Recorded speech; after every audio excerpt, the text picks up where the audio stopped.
two men stood at the center of the greatest military campaign in human history.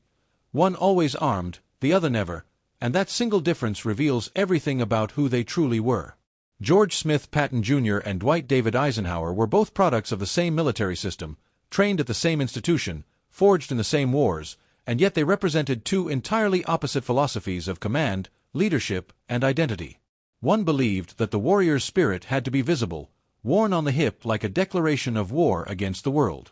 The other believed that power required no costume, no prop, no symbol, only calm, absolute authority. This is not merely a story about weapons. This is a story about what men choose to become when the weight of civilization rests on their shoulders, and why those choices shape the outcome of World War II in ways that history textbooks rarely dare to fully explain. By the time you finish watching this, you will never look at either man the same way again.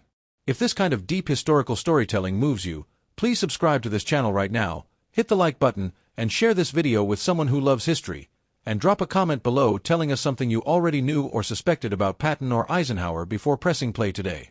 George Patton was born on November 11, 1885, in San Gabriel, California, into a family so soaked in military tradition that war was not a career choice, it was a birthright. His grandfather, George Smith Patton Sr., had died commanding Confederate troops during the Civil War at the Third Battle of Winchester in September 1864. His great-uncle Waller Tazewell Patton had been killed during Pickett's charge at Gettysburg on July 3, 1863. From his earliest childhood, young George was read not bedtime stories but the campaigns of Caesar, the battles of Napoleon, the tactics of Stonewall Jackson. He grew up believing that warriors were a separate species of human being, touched by destiny, born to lead men into fire. When he arrived at West Point in 1904, he carried that mythology inside him like a loaded weapon, and it would never leave him for the rest of his life. By the time he commissioned as a second lieutenant in the cavalry in 1909, Patton had already decided that he was not simply going to serve in the military. He was going to become the military's most visible, most ferocious, most legendary expression. That decision would define every choice he made for the next 4 decades, including the ivory-handled revolvers that would one day hang from his belt on the battlefields of North Africa, Sicily, France, and Germany. Dwight David Eisenhower was born on October 14, 1890, in Denison, Texas, into a family of modest Mennonite heritage that held deep suspicions about the glorification of violence. His mother, Ida Stover Eisenhower, was a committed pacifist who wept when her son announced he had received an appointment to West Point in 1910. She never fully reconciled herself to the military life he chose, and Eisenhower carried that complexity with him always, the awareness that the very institution he served was one his family's faith had traditionally opposed. Unlike Patton, Eisenhower did not arrive at West Point burning with warrior mythology.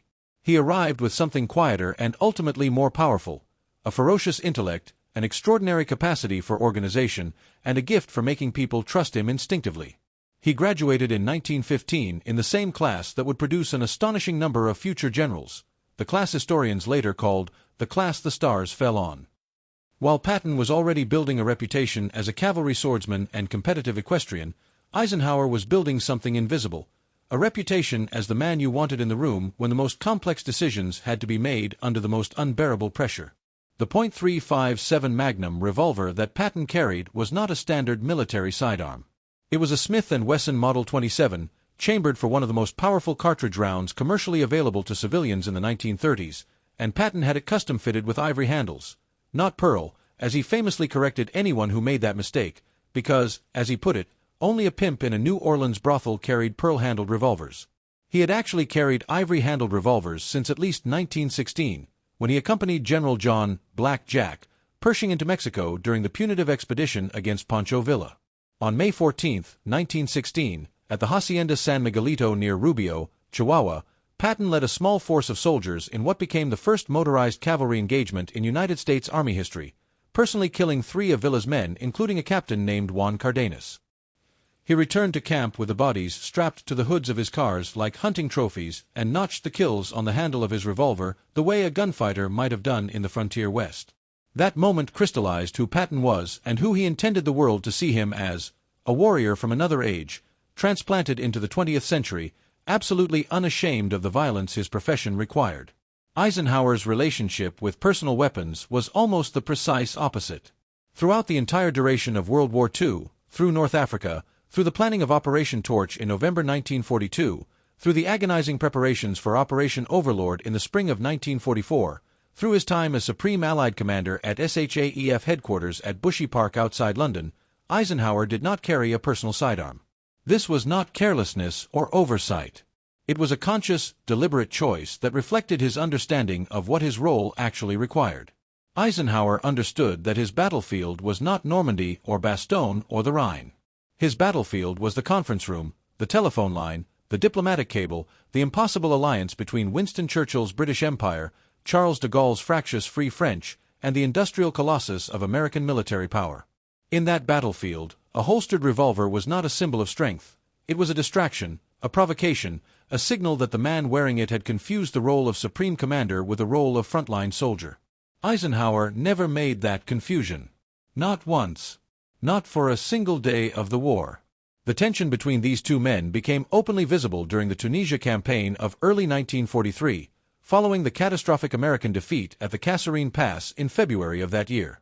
On February 19, 1943, German Field Marshal Erwin Rommel launched a devastating assault through the Kasserine Pass in western Tunisia, inflicting approximately 10,000 American casualties in just days and exposing the profound unreadiness of the U.S. II Corps under General Lloyd Fredendall. Eisenhower, then commanding the Allied forces in North Africa as part of Operation Torch, made one of the most consequential personnel decisions of the war. He relieved Fredendall and on March 6, 1943, appointed Patton to command the II Corps. Patton arrived in Tunisia like a thunderstorm. Within 48 hours he had issued new uniform regulations, mandated the wearing of helmets at all times, imposed heavy fines for violations of military bearing, and transformed the demoralized Corps into a functioning fighting force through the sheer, overwhelming force of his personality. Eisenhower watched all of this with a mixture of admiration and controlled anxiety, understanding that Patton's methods worked brilliantly in the short term but carried a volatility that required constant management from above. By the summer of 1943, during Operation Husky, the Allied invasion of Sicily that began on July 9, 1943, the two men's different philosophies produced one of the most dramatic and consequential controversies of the entire war. Patton, commanding the U.S. 7th Army, drove his forces across Sicily at a pace that astonished even his most optimistic supporters, capturing Palermo on July 22 and racing Field Marshal Bernard Montgomery's British 8th Army to Messina in a competition that had no official authorization but consumed Patton entirely. It was during this Sicilian campaign, on August 3 and again on August 10, 1943, that Patton committed the acts that nearly ended his career. He slapped two hospitalized soldiers suffering from combat exhaustion, calling them cowards, in incidents that were witnessed by multiple officers and medical personnel. When Eisenhower learned of the incidents through a report filed by journalist Demery Bess and confirmed by Army Inspector General Investigation, he faced the precise dilemma that defined his entire command philosophy.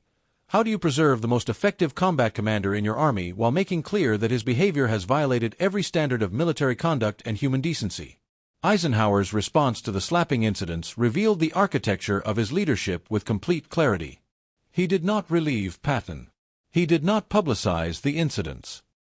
He wrote Patton a private letter dated August 17, 1943, which was devastating in its precision and control, telling Patton that his conduct had been reprehensible, that he had jeopardized the entire American war effort, and that only his outstanding performance as a battlefield commander was preserving his career.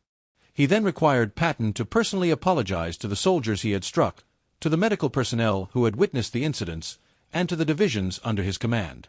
Patton complied, humiliated, and the incidents remained secret from the American public until journalist Drew Pearson broke the story on November 21, 1943, triggering a national uproar that nearly forced Eisenhower's hand. Through it all, Eisenhower held firm, not because he excused what Patton had done, but because he understood, with the cold clarity of supreme command, that sentiment and justice had to be weighed against military necessity and the lives of hundreds of thousands of men still to be committed to battle in France. The most revealing moment of contrast between the two men came in the final months of the war in Europe, as the Allied armies drove deeper into Germany in the spring of 1945. Patton, commanding the Third Army, had by then conducted one of the most spectacular sustained offensive campaigns in military history, covering more ground, capturing more prisoners, and liberating more territory in less time than virtually any comparable force in the history of modern warfare. He crossed the Rhine at Oppenheim on March 22, 1945, one day before Montgomery's much more heavily publicized crossing to the north, and he did so with a theatrical flourish, stopping midway across the pontoon bridge to urinate into the river, just as he claimed William the Conqueror had done when landing in England in 1066. He was still wearing those ivory-handled revolvers. He would be wearing them when the war in Europe ended on May 8, 1945, and he would still be demanding that Eisenhower allow him to drive east and confront the Soviet forces now occupying Eastern Europe, a request that Eisenhower refused with the same calm, absolute authority he had exercised throughout the entire war, understanding that Patton's warrior instincts, magnificent in the context of the war just won, could ignite a catastrophe in the context of the peace now beginning. This is where history delivers its most haunting verdict on both men. Patton never got his next war. On December 9, 1945, just months after the German surrender, he was severely injured in a low-speed automobile accident near Mannheim, Germany, suffering a fracture of the cervical vertebrae that left him paralyzed from the neck down. He died on December 21, 1945, at the age of 60, in a U.S. Army hospital in Heidelberg, Germany. 12 days after the accident, without ever having recovered the use of his body, the warrior at last defeated by the most mundane of instruments. He was buried at the Luxembourg American Cemetery alongside the men of the Third Army, as he had requested. Eisenhower went on to serve as Army Chief of Staff, then as Supreme Commander of NATO, then as the 34th President of the United States, elected on November 4, 1952, and re-elected in 1956, the man who never carried a weapon becoming, in the end, the custodian of the most powerful nuclear arsenal in human history. 2 men, 2 philosophies, 1 war, and a question that echoes across the decades. Was it the sword that won the age, or the mind that knew when to sheath it? Subscribe to this channel, like this video, and share it with someone who needs to wrestle with that question. And tell us in the comments what piece of this story surprised you most, because the debate between Patton's revolvers and Eisenhower's restraint is not over, and it never will be.